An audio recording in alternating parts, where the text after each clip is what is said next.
Mother leaves 9-year-old inside car and comes back to a murder scene. So sad.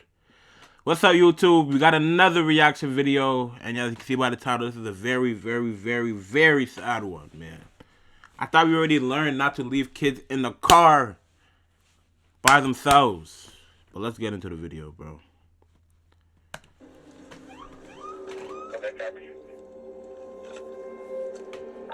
When on June 20th, 2018, Cleveland Police Department... Yo, this one is like different from the other ones I react to. They got like narrators and stuff, like more professional. ...received reports of several gunshots near Highland Hills. Responding officers rushed to the scene, which, unbeknownst to them, slowly unfolded into one of the most tragic cases the city had ever seen.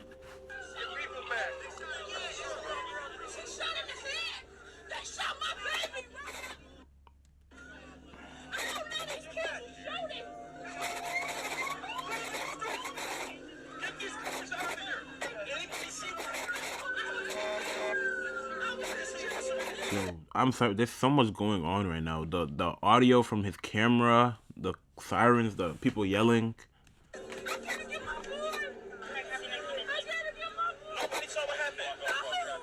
The victim of the shooting, Sanaya Nicholson, who was tragically Rest in peace, 9 Sanaya. years old, had been shot in the head while sitting in the back of her mother's car.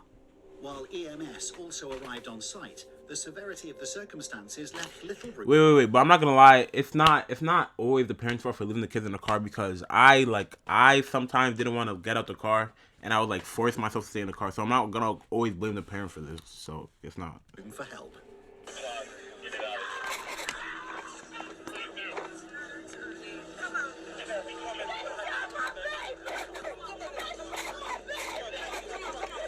Oh my gosh, man. Rest in peace. Rest in peace, man. Sanaya Nicholson was rushed to the hospital. However, the injuries proved too severe, and she was pronounced dead that same evening, at only 9 years of age. At the scene of the shooting, officers cleared the site and began asking witnesses about the exact sequence of events, trying to understand what led to the brutal killing. What investigators quickly learned was that, shockingly, multiple people were involved in the shooting. And as more evidence was uncovered, officers arrested multiple suspects, including 17-year-old Bruin Harrison and... Bro, you are 17 and 18. You have your whole life ahead of you. Why are you, like, what are you doing? Lily, what are you doing? You guys are both 18-year-old Aaron George, who were brought to the Cleveland Police Department for questioning. Last week, a 9-year-old girl got killed. IG. Alright, bro, thanks. And we know that you were involved. We're sort of giving you this opportunity now to sort of come clean. Tell us what the motivation was, how you found yourself in that predicament. Me personally, there's no explaining for me, because my intent wasn't, you feel me, like anything that went on. What are you talking about? If you you're involved in a murder, then you're involved. Your intent doesn't matter. You want to hold guns, then you're involved. None of that other stuff matters. He must think this is a get out of jail free card. That's not how it works. Now, how I found myself, you feel me, wherever. No one feels you. No one feels you. It's just cause on June 20th, what are you doing? what was June 20th? It's a Wednesday. Wednesday. What time? Probably at work. Were you with CJ that day? And then June other 20th? two guys? Yeah. I think so. Thought you was just at work. In car. In a car? I do remember getting in the car. People think they're so much smarter than the police and detectives. You do think you remember getting in a car, but you just said you're at work. So which one is it? And you say you don't. You do remember hanging with your friends. So which one is it? Do you remember or not? Rest in peace to the child, dude. Aaron George went through the timeline of the day of the shooting, explaining that in the early afternoon, he was picked up by his friend CJ and someone called Devonte, who brought his brother Bruin along. Two people Aaron didn't really know at that time. You know what time of day it is at this time? Like early, I think probably like 12. Oh, it's like early afternoon? Yeah. Because we was with each other for a minute. Okay. Okay, go ahead. So where do you guys go from there? I mean, we went a couple places. You feel me? Like down the way, King Kenny, we kept on going to the gas station, back and forth to the gas station. We could be walking. I went up there to the court. We hoop, indicate. It's a court back there. And then around by like, I want to say like what? Probably not even that late. Probably like 3, 4ish. We start riding back out. You feel me? Riding back around. Okay. And where do you go? We was trying to go to the rain. You feel me? But ain't nobody had no gas money. So long story short, we get to ride around. We rode around and we stopped. Like the car shut off on it. We didn't nobody in the car have no more money. You feel me? We had spent it up on weed and miles and shells and stuff. Boy, telling it all. And I know he claims to be a gangster. He claims to not tell a soul nobody, but he's telling it all to detectives. Like, yo, the life is not worth it. I'm telling you guys right now, the life is not worth it. Do not go join up no gangs, no nothing. It is not worth it. We stopped and the car stopped on Lee and Harvard. Right as the group arrived at a gas station, they got into an argument, primarily because they had run out of gas and nobody had any money to buy fuel. The group split up, as CJ and the driver, Devonte, went to get some money, leaving both Aaron and Bruin alone, which led to another argument because Aaron didn't want to be left alone with someone he considered a stranger. That's fair. I get mad at 2 people. CJ left me to hang with somebody I didn't even know. You feel me? But CJ being CJ, if he your brother, he my brother, you feel me? Because I rock with you. He should take care of you. Exactly. We should be rocking with each other. So basically, I'm up there at the gas station, and they just said, like, yeah, we finna go and get some money, you feel me, from around the corner at my sister's house. It was just us 2. I'm like, bro, I'm just about to stand up here and beg for change. Us 2 being, who's the other person? The dude I didn't know. He was like, bro, we could just walk around and do that. I'm like, all right, bet. I'm so confused. Like, what is the point of this? Why are we asking the wrong questions? But let's see. Aaron and Bruin, who had both become increasingly impatient, started going around the street asking strangers for money to get the car running again. During that time, they coincidentally ran into CJ and Devonte, who had just returned with not only no money for fuel, but also even more trouble. And then out of nowhere, like, they sorry, they mad, so I get mad because CJ mad. You feel me? I'm thinking like he just got... Like, this is what do you mean you get mad because somebody else is getting mad? You don't even know why he's mad for. Like, yo, choose your friends wisely. Please choose your friends wisely. You feel me? I'm thinking, like, what are you getting mad for? You don't even know what happened yet. I beat up, you feel me? Is that what he said or what? No, he didn't. He just came back like, bro, you feel me? You feel me? Like, he just... So, no explanation. Going off, you feel me? So I'm like, bro, what just happened? Hold on. What just happened? So he talking about, yeah, playing crazy, da-da-da-da. So I'm like, bro, I'm about to call my dad. They said you don't have no phone. I'm like, all right, bet. I'm about to walk with y'all until I find a phone so I can call my dad, and I'm about to leave. They like, bro, you ain't gonna ride with me? What you mean you ain't gonna ride with me? They basically saying, like, is you gonna fight with me? And I just said, where they at? You feel me? Like, Aaron claims that although he initially intended to go back home, the group coerced him to stay and look Nah. Nope. You definitely had a choice. You could have said no. It wasn't like they were holding you hostage or anything. You definitely could have said no. You didn't want to go home. If you wanted to, you would have went home.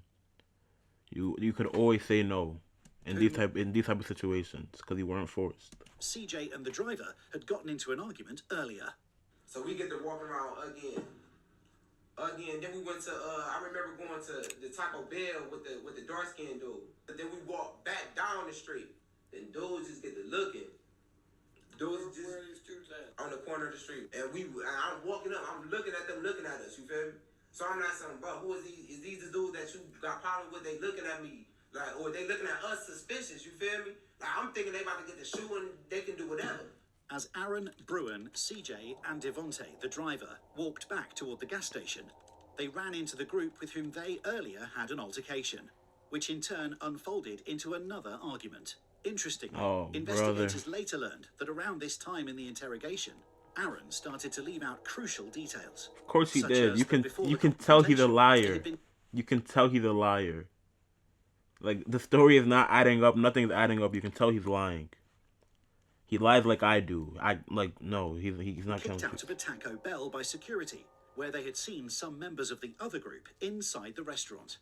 So the dude I didn't know he pulled something out. You feel me? Like, bro, we ain't worried You about know what that. he pulled out. That's when I noticed. You feel me?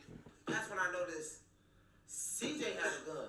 So I'm like, bro, I've been with you before we even got with these people. Why wouldn't you tell me you had a gun, bro? I just got out of jail. You feel me? Like, I got a job. If I get caught with you, they already know what's up with me. Because I went down for aggravated robbery. They not playing with that. So he get to talking about, oh yeah, you a da-da-da, you already know this stuff I get into and all this other shit. We get into that little argument like that. So now they see, the dudes at the corner see me and CJ like we're going back and forth like we about to fight. So they get to laughing. So I turn back around. I'm like, bro, CJ, bro, you feel me? Come on, you feel me? And there's a lot of people out here, is they like, I'm basically just telling him like, bro, don't try to shoot him, you feel me? So he was like, all right, bet, come on. So CJ had crashed out. CJ had a crash out of the group, and he was trying to defuse the situation. If his story is actually telling the truth, then that's what he was trying to do. Everybody listening. So long story short, I got $2 in my pocket. I put the $2 in the gas can that he had, like a spare gas can he had in the truck. $2, where's that gonna get you? $2 in the gas pump, and then I put the gas in there and I got in. Now the dudes was standing right there. He's still mad, but I know CJ. I can calm him down sometimes. You feel me? So I'm like, bro, you feel me? We out. You feel me? I'm about to go wake my dad up. We about to go get some more. You feel me? Like some more bit. More weed. You guys are worried about weed right now. You need gas for your car, and you're worried about buying more weed. So I'm like, bro, they down there. The dude ain't even listen to me. The dude that was driving didn't even listen to me. Is it the same guy that was driving? That was the same exact one. The dude didn't even listen to me. So that's when everything just started. You feel me? Clicking to my mom. But your brother got a gun. If I try to stop you from pulling over here, what to say that he not gonna shoot me? I don't know these people. Only my life was in CJ hands for real. Your life is in your own hands. Leave. And he just got the fire. At approximately 7:15 p.m., the driver, Devonte, followed CJ's instructions and drove onto Lee Road, heading in the same direction where, minutes earlier, they had the confrontation with the other group. This CJ? So your brother didn't even know what was going on either. It just happened so fast. Although both Aaron and Bruin claimed that this in itself was an unexpected maneuver, investigators concluded that the group directly provoked an escalation by first searching for the other group and, upon finding them, getting into another argument, flashing their weapons and leaving, but only for a moment before eventually seeking revenge. Did he say anything before he shot? Not to me. I don't even think he said anything to nobody in the car. Only thing I remember is ducking down. The bullet almost went towards my head. Oh, hell no. Hell no. Dude, bro, hell no. What do you mean the bullet went to your head? Bro, I would have hopped out that car so quickly. After he wouldn't listen to me, I would have been gone. Like, just like that. I'm not riding the car with nobody that has a gun. I don't know. After two shots, I'm like, but stop. I did like this through the back. My fault. I did like this. You get too into it. And that was it. It's like I felt the wind from the shot coming at me, and then when I looked over, the window then got busted out. It's a bullet right here. It went past, and I just ducked down. So you saw the bullet come out the gun. I'm like, bro, call my dad, bro. I probably been shot. My adrenaline running. Detectives concluded that although Bruin also carried a weapon, CJ was the only person in the car who fired at the other group. As the car rolled up on them, more than 24 shots were fired between the groups. 24? With one stray bullet hitting a car parked down the street in front of a gym, where 9-year-old Sanaya Nicholson was inside, waiting for her older brother to be picked up from boxing practice by her mother. In the midst of this, the stray bullet tragically struck Sanaya in the head. At just 9 years of age, she lost her life as a result of the unfortunate circumstances. So then after that, what did you guys do? I left. I told them, I'm like, bro, I'm going to Garfield, bro. Drop me off.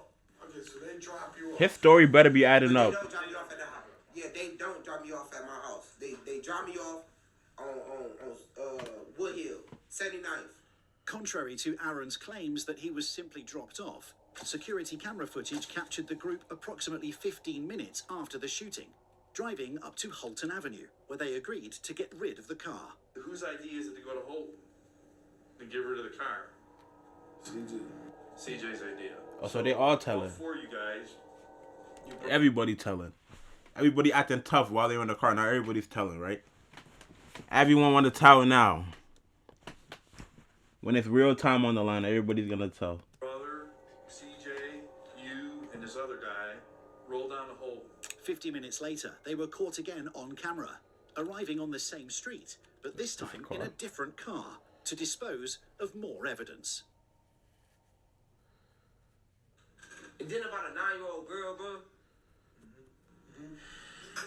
You see it on the news, didn't you? I didn't see nothing. That's why I'm trying to tell you. It's been all over the news, all over the media, social. Social media. I got an Instagram. I never once seen nothing about no 9-year-old girl. Listen, sir. I'm gonna be totally honest with you. I really don't know how to feel right now, man.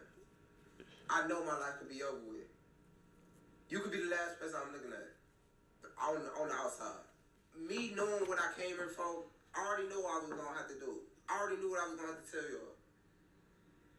But I already know ain't nobody gonna spare me though. It's just I'm gonna go down as another statistic. A dude that ain't the wrong place, wrong time. But you were not at the wrong place at the wrong time, because those are your friends.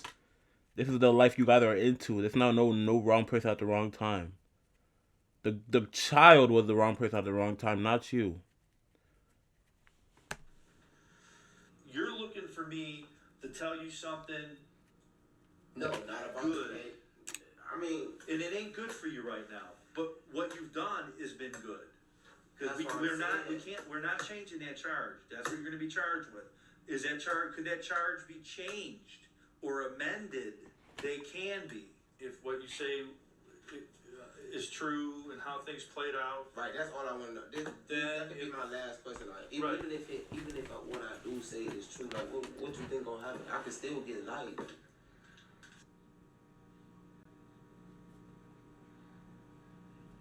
My life is over, man. Yeah, now think about what you did. At 18, though.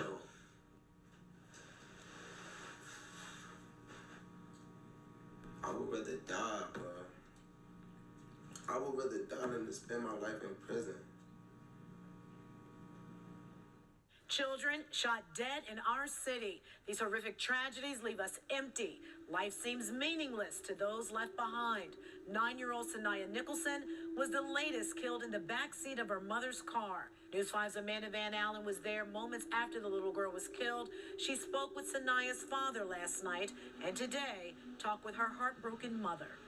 During the court proceedings, all 7 suspects arrested in connection with the shooting were initially indicted on multiple charges, including aggravated murder, attempted murder, felonious assault, and other related counts. Many of those charges were later dropped when it was revealed that the bullet fired by C. Matizia Andrews, or CJ, directly resulted in the death of Sanaya Nicholson. As a result, Aaron, Bruin, and Devontae pleaded guilty to tampering with evidence and are still awaiting sentencing. Dyshawn Bonner, Damaris Perry, and Timothy Green, the individuals from the other group, pleaded guilty to involuntary manslaughter for their involvement in the shooting. They were sentenced to 10 years in prison. Losing years of my life, but I can't give them back. To Sanaya, if I could, I would. I'm sorry. Truly sorry. If I could bring her back, I would too. Spent years blaming myself for not dying in the car. But her dying. They didn't just kill her, they killed the other 2 as well. These 2 are no longer the same children that they were. I'm not the same mother that I was. C. Matizia Andrews, who was initially charged with murder, reached a plea deal that dismissed the murder and attempted murder counts. In September 2020, C. Matizia Andrews was sentenced to a total of 20. Bro, look, this is what the shit I'm talking about. Why is he getting 20? Why, like, the justice system needs to be... We need to do something to fix this. Why is he only getting 22 years? He wanted to shoot the gun. He killed the baby, the child. Like, why is he getting 22 years? That shit don't make no sense. 22 years in prison for involuntary manslaughter and attempted felonious assault for his role in the death of Sanaya Nicholson. I hate that. If you're a producer who hates AI, this plug. Let me know what you guys think in the comments, man. 22 years. I love you. God love you. Peace.